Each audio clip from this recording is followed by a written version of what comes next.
Welcome back. It is day 76 of daily LeetCode. Hope you're getting outside, getting some fresh air. We're leveling up heart health next, so make sure you find a way to get active. Yesterday we did a bunch of problems. We were working on plus one. It was futile against Ruby, the greatest language ever created by modern man. And so we fried it, we cooked it.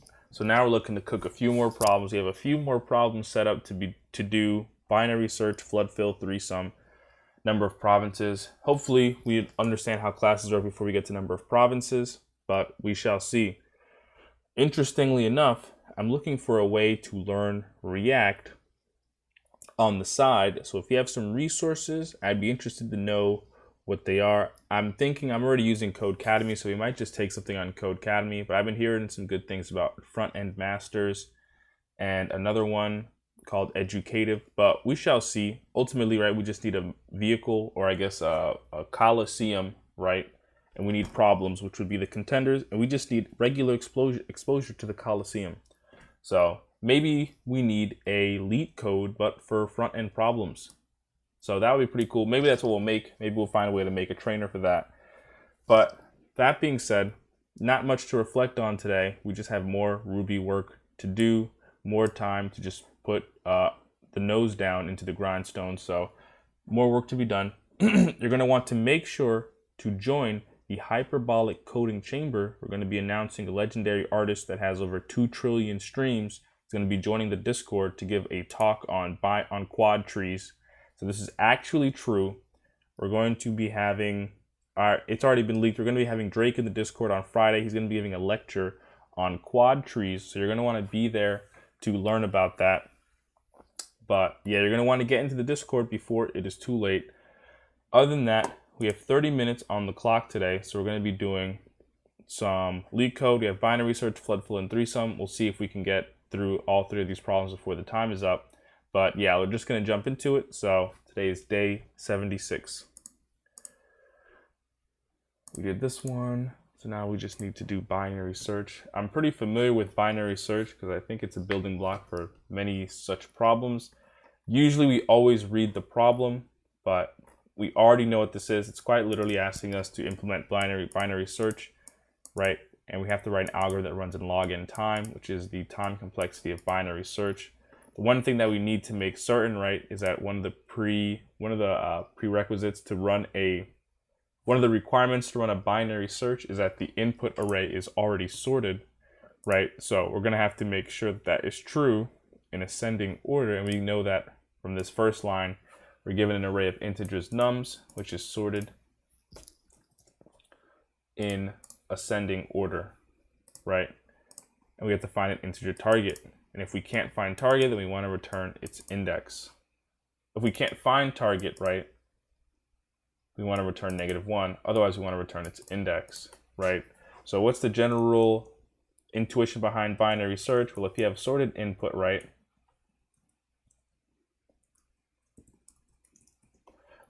you have sorted input. Let's say we're looking for a target, right, which is equal to 5, right? Or let's just say we're looking for a target which is equal to, let's just say 200, right? A naive approach, which would take linear time, is we could just iterate straight through the array and stop once we find a number, right, which is equal to 200. Once we find that number, I have to make my cam way smaller. Way smaller. Once we find that, once we come up with that way, right, we can do a linear iteration through, right, and find 200. It's going to take us at worst case linear time, right? Because what if the number we're searching for is actually 2001? So we actually end up searching every element in the array. So it's something we can do to leverage the fact that the array is sorted in ascending order. So what we can do is simply check, right, the center point, right? And the center point between our range, right? Our range of the entire array, right, is index 0. The range of all valid elements is 0 up to, right, 1, 2, 3, 4, 5, 6, 7, right? We have 8 elements, right? The last element, right, in this array being at index 7, right? So we have a range of elements we want to check. Well, what if we just checked in the middle and we said, hey, if we check the value in the middle is it less than or greater than our target, right? And we can check the value in the middle, and it's going to be index 3, right? Because our range, right, is going to be 8 total elements, right? The range 0 through 7. If we take 7 divided by 2, we're going to get 3.5. So 0, 1, 2, 3, right? But we're going to floor that, right? So it's going to just be 3. And we're going to find 120. We're going to say, hey, is 120 less than or equal to 200? It is less than, right? So if 120 is already too small to be our number, since our input is sorted, we know for certain that 0, 2, 5, and every element before it is also a waste of time to check. So what we do is we'll just change our range to just be 3 going to 7 instead. And then we'll check the center of that, right? And the way you do that is just 7 minus 3, right? Which is going to be 4 over 2, right? It's going to give us 2, and then you're going to add that to the minimum of the range, which is 3, so we're going to get index 5, right? So what's index 5? 0, 1, 2, 3, 4, 5. It's going to be 200, right? And now we're going to say, okay, is target, which is 200, equal to 200? Yes. So we can return that, and it's going to be the same thing, but the opposite when we check. So we're going to have a list of cases, right? We're checking if it's equal to the target, right? If it's less than the target, or if it's greater than, right? And depending on if it's less than the target, right, we're going to want to search maybe the left side of the array. And if it's greater than our target, we're going to want to search the right half. So earlier when we checked, right, if 120 was less than 200, what we were really saying, right, is that our search range is now going to be everything to the right-hand side.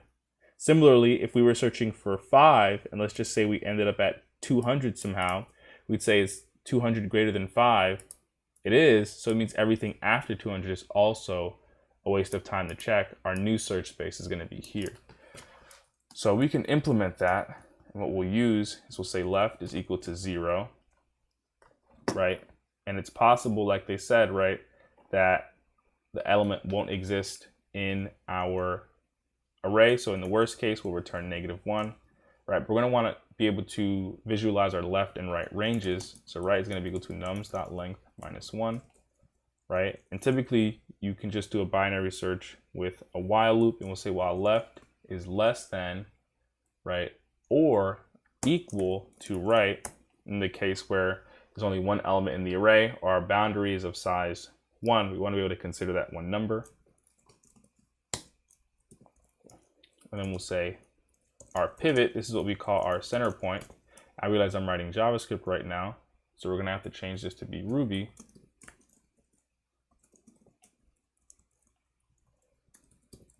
Right, while left is less than or equal to right, we're going to say pivot is equal to left plus. I wonder how you floor in Ruby.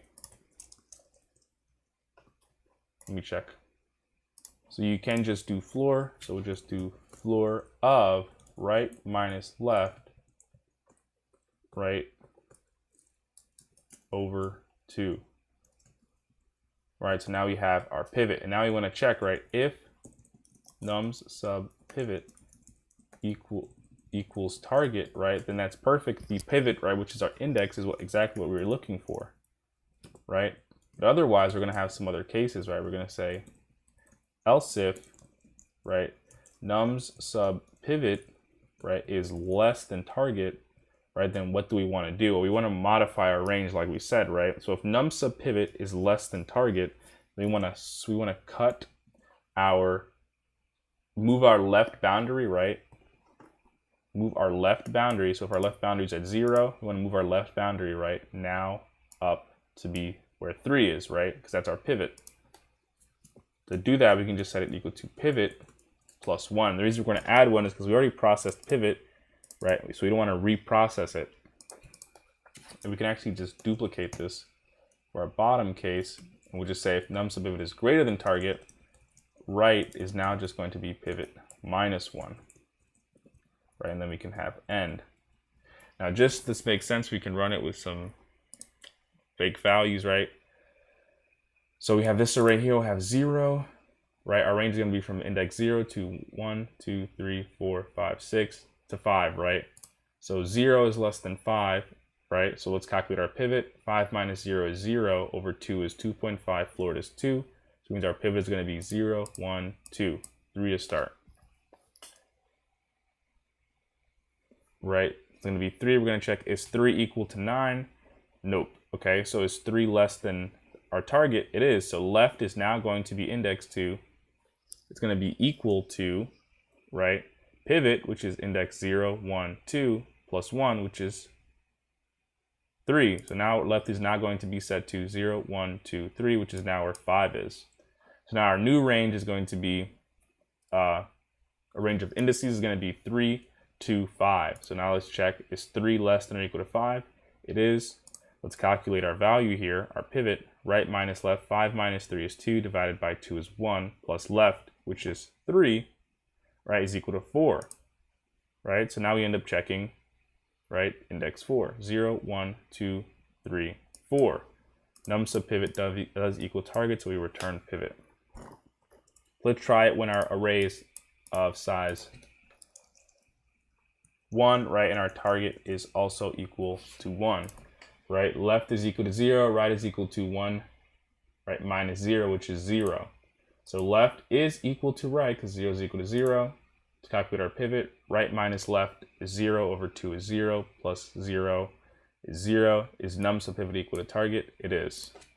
So I think we might be okay here. Undefined method floor. So I just Googled it and it said you could use floor. So let me check that. Looks like it's a method on the number itself, so we can actually just do it like this.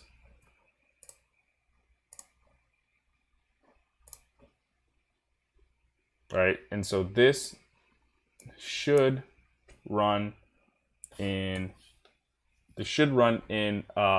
log of n time, right, with constant space.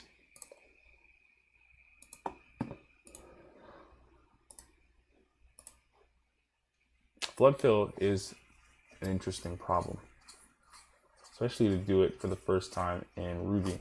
So an image, right, is represented by an m by n integer grid image, where image sub I sub j represents the pixel value of the image. You're also given 3 integers SR, SC, and color.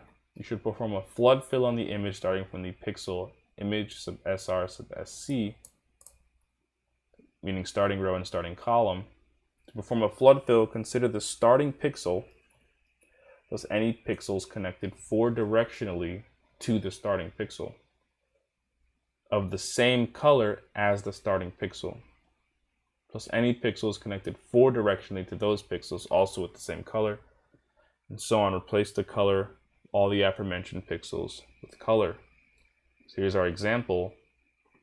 Right, so we're given an image which is represented as an array. We have 1, 1, 1, 1, 1, 0, 1, 0, 1, which is this left hand side here, just mentioned up here, right? And we're also given 3 integers SR, SC, and color, right? Starting row, starting column is 1, so row 1 is going to be this array here, and column 1 is going to be this red 1, right?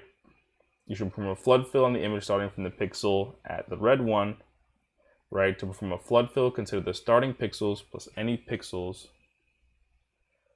connected 4 directionally to the starting pixel, right? Plus any pixels connected 4 directionally to those pixels, also with the same color, and so on. Replace the color of all of the aforementioned pixels with color. So we start at 1. They want us to consider all pixels 4 directionally to the starting pixel, which is 1 and 1, right? Change those to 2, and then also check 4 directionally from those pixels, which would be this one, and this one as well, starting from this one here, right?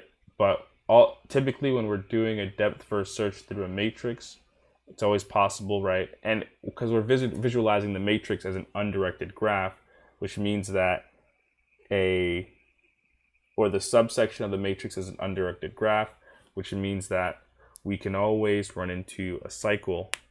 And so one way to prevent that is to make sure that we close, or I guess we close off, I guess we remove the edge after we visit it, right? So that's one way to look at it. Or after we remove the edge after we discover it, right? So we'll still have access to it, but we can't rediscover it. We can rediscover it. We're trying to prevent that. So if that's the case, right, we pretty much need to match this starting pixel, which is 1, right, and check for directionally, right? So if that's the case,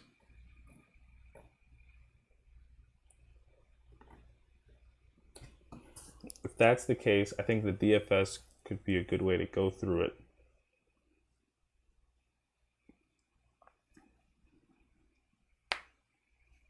Right? And so if that's the case, I think all we have to do is modify the input image, right, and then return it. So I think one thing we'll need, though, is we're going to need to know what the starting color is, right? So starting color would be kept at image sub SR sub SC. So that's how we could get that.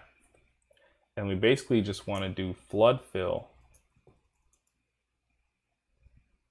right? So we could just call the function flood. We'll pass in image, right, SR, SC, and starting color, right? And the goal here, right, we pretty much just want to do that DFS that they mentioned. I mean, that we talked about. We're going to start at this index here, 1, and go 4 directionally, and then go 4 directionally from there. So if we think about that, we're going to start a depth first search. So we're going to have to go depth first. I guess theoretically you could also just do a BFS as well.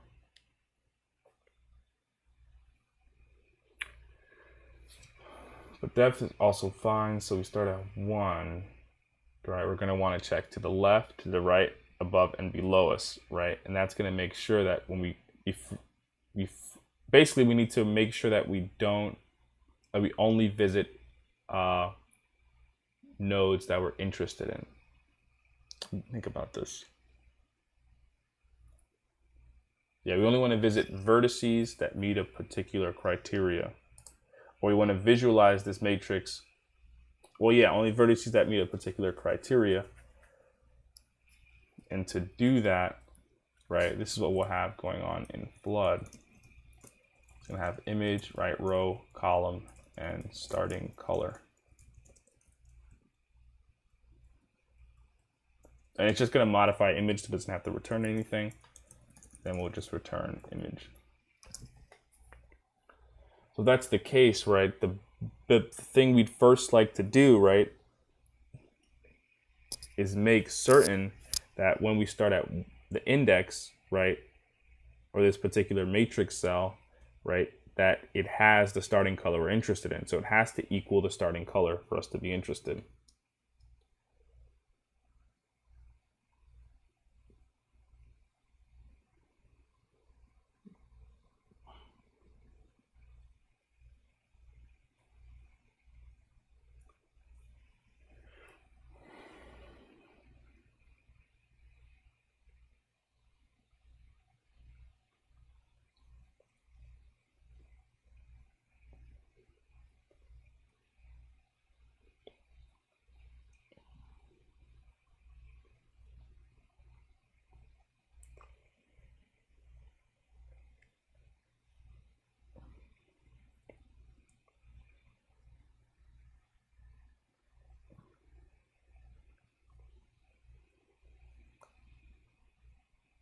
We basically want to visit these 4 directions, right, only if we meet the starting color. So we could say if cell equal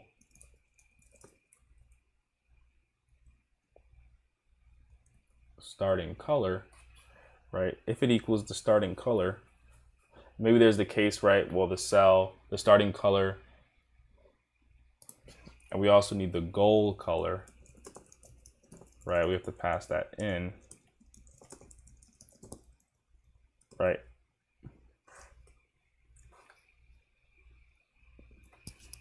So if cell equals starting color, right, and cell does not equal goal color, right, then we'd like to do some work on this, right?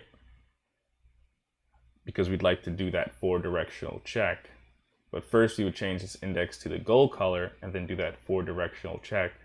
And then this should scale, right? Because we go depth, we go left, we can't go left, then we try to go up. We can go up, right? Can't go left, can't go up, can go right. Right, can't go left because this would be 2, can't go up, can go right, can't go left, can't go up, can't go right, can't go down. We come all the way back here, right, where we'd go right, we can't go right, and we'd go down. So depth first, I think we could make this make sense. To calculate or to look at the cell we want to look at, it's actually going to be image sub r sub c, right? But like we said earlier, it's possible that we could go out of bounds. And so one thing we can make sure, right, to check is image sub r sub c not equal nil. And one way we can actually make this even simpler is we just do cell equals image sub r sub c. We'll say cell does not equal nil, right? And cell equals a starting color and cell does not equal gold color, right? Then we're going to want to do some work because we're going to want to visit those 4 areas, those 4 adjacent vertices, but not before we mark this vertice as discovered. And we kind of do that by saying cell or image sub r sub c would be equal to 1.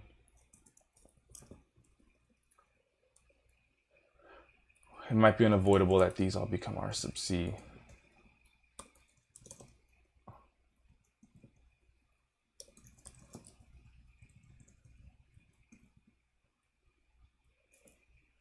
Right, so now we have this thing, right? Now we want to visit 4 directions, right? And we should be able to call flood, right, in all 4 of these directions, and it should be self-preventing, or I guess it should deduplicate itself, right? Because we could do something where we do if, right, if case, right, then do flood. But because of this if statement here, right, if will only actually ever do work on a cell if the cell exists, if the cell equals the original starting color, and if the cell doesn't already equal the gold color. So that is an important distinction. So I think we should be okay, right? And to visit up, down, left, and right, we can do that by adding, right, 1 or subtracting 1 based on the row and the column. So if we do row plus 1, we'll actually be going down. We actually want to go up to check first. We'll leave column the same, we'll leave starting color the same, and gold color the same. Duplicate this 3 times to go down, right? We would add 1. We can remove both of these here. And to go right, we would add 1 to the column. To go behind us, right, or to the left of this 1, we would subtract 1 from the column, right? If this is column 1, we can go to column 0 by subtracting 1. We have image RC starting gold color, image RC starting color, gold color. So let's see if this makes sense. We start at 1, right? We're calling flood with SR/SC starting color, gold color. Now does 1 not equal nil? True. Does it equal the starting color? Yes. And does it not equal the gold color, which is 2? Yes. So we'll set this to 2, and then we're going to go up, right? Now we check this 1. It's not null. It is the starting color, and it's not the gold color, which is perfect. We'll set it equal to, right, we're making a mistake. We don't want to set it equal to 1. We want to set it equal to gold color. Set it equal to gold color, right? And then we're going to check above us. It's nil, right? So we're going to stop that one, pop out, and come to this one. Let's check below us. Well, this one's already 2, so we'll pop out. Can we go to the right? Well, we can. This one is not null or nil. The starting color is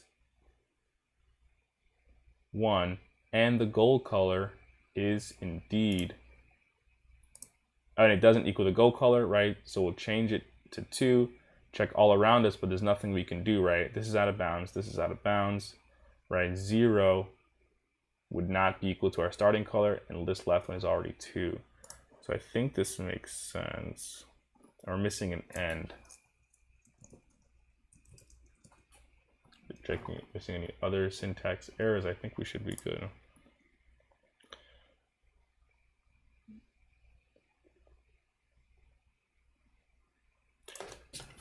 This is not called Go Color, it's just called color. Let me double check. Image SRSC starting color. Makes sense. Image of SRSC image.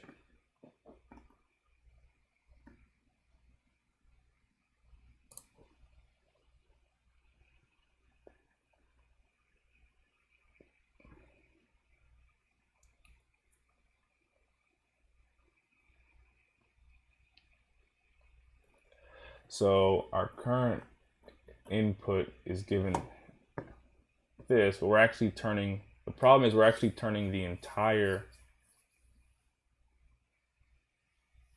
matrix to 2s, as we can see, because this 1 should not have become,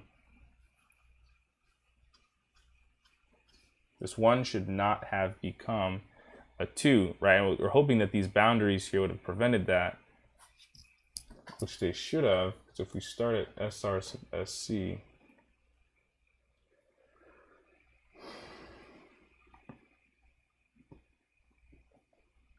all right, let's trace it through. All right, if we start on SR sub SC, we check if SR sub image sub R sub C does not equal nil, doesn't, and image sub R sub C equals the starting color. Starting color is 1. And image sub R sub C does not equal the gold color, which means it's not 2 either. So when we check on 0,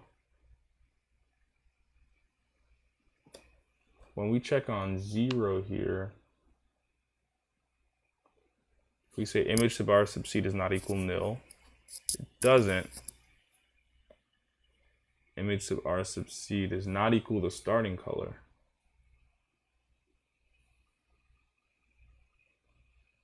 So I'm actually curious as to why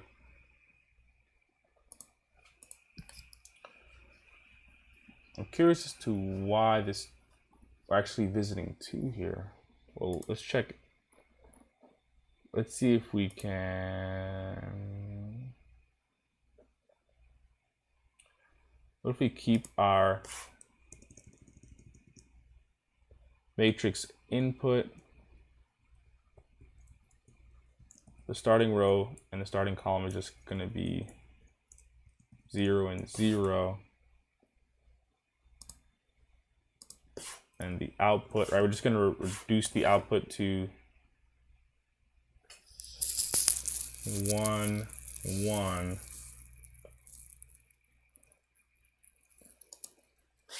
Right, if we were to stack it like this, we should get 0.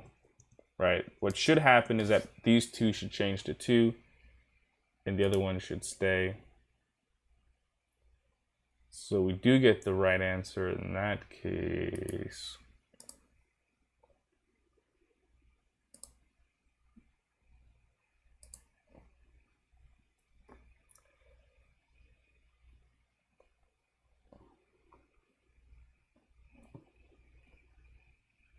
So maybe it's when there's literally 3 rows. That seems strange though.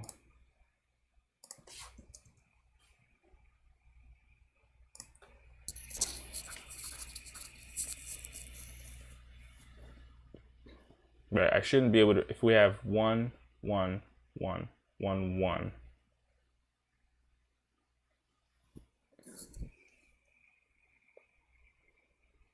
Shouldn't be possible to reach this 2.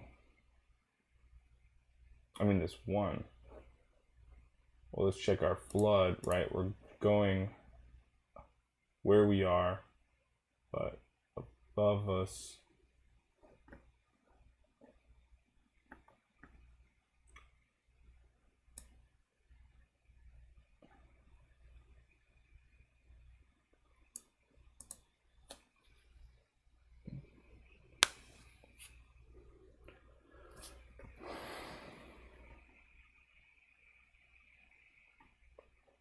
I didn't want to follow this entire branch through, but I think we're just going to have to.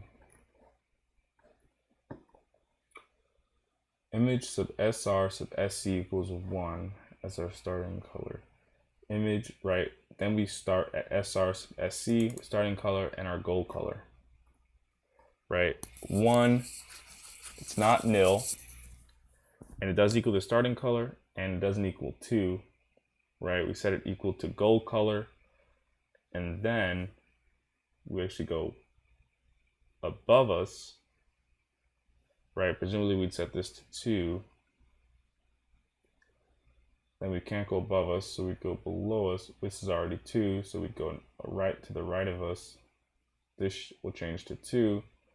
Can't go above us, can't go below us, we can't go past us, we can't go behind us, so we're gonna go here, we can't go down. Actually, we went right, now we're gonna go left. Change to 2, can't go up, we go down, can't go up, go down. Yeah, I'm really not seeing why this is the case. I'm just gonna say puts R. I think if I wasn't resisting, so we have 1, 1, 0, 1, 0, 2, right? -1, right? To -1, 2.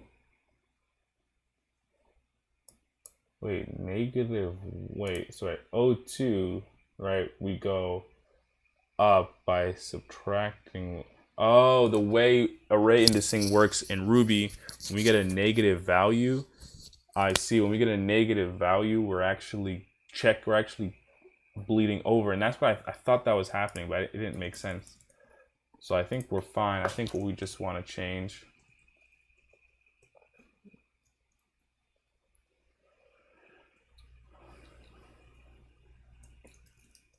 I think we can do return unless R is greater than C.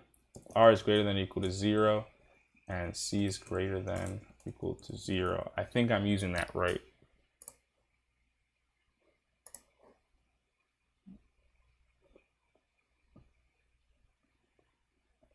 Oh, not R and C. R and C.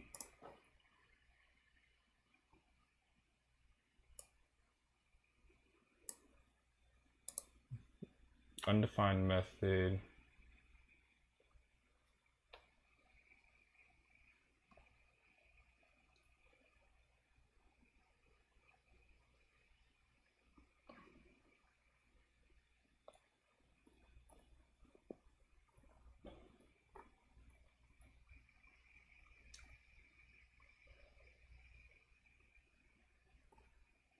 I think this is a troll input. Oh, no. Our starting row, right, is 1, 1. Wait, this is just our regular input. Wait, it's not? 1, 1, 1, 1, 1, 1, 0, 1, 0, 1.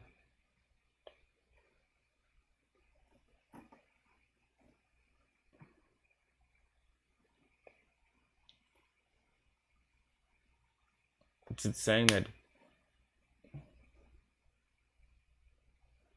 I'm thinking that maybe just the way we have this if loop set up just doesn't make sense. We're going to say R is greater than or equal 0, and C is greater than or equal to 0.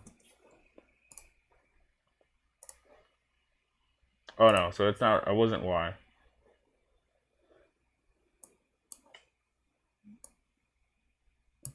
No method error. So we're subscripting. I'm curious.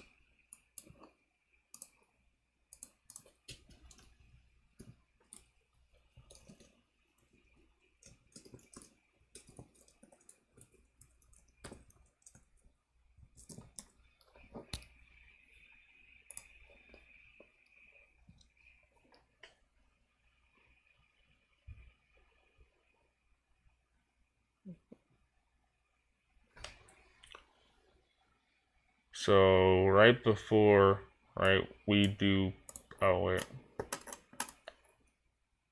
we put 3, 0, which presumably is outside of the bounds of the, oh gosh. Basically, we want to make sure that it's within the bounds of the array. So yeah, I'm realizing there was a way we, yeah, okay. So this, we're learning actually about this, the way we did this with JavaScript, we got a lot for free with the safe navigation operator. We just don't get that here. So we say r is greater than or equal to 0, right? And r is less than or equal to image, r is less than image dot length, right? And c is greater than or equal to 0, right? And c is less than image sub r dot length, right? And this would make sure that we stay in bounds, right? So here with 3, 0 is clearly out of bounds, right? We'll say it's 3 greater than 0, yes. Is it less than image dot length? 3 is not less than 3, so we'd stop. We'll say c is greater than or equal to 0, and c is less than image sub r dot length. Okay, there we go. Yeah, that was interesting. Yeah, it's interesting to see. We got pretty much stuck on Ruby idiosyncrasies, but I guess that's the point. That would indeed be the point.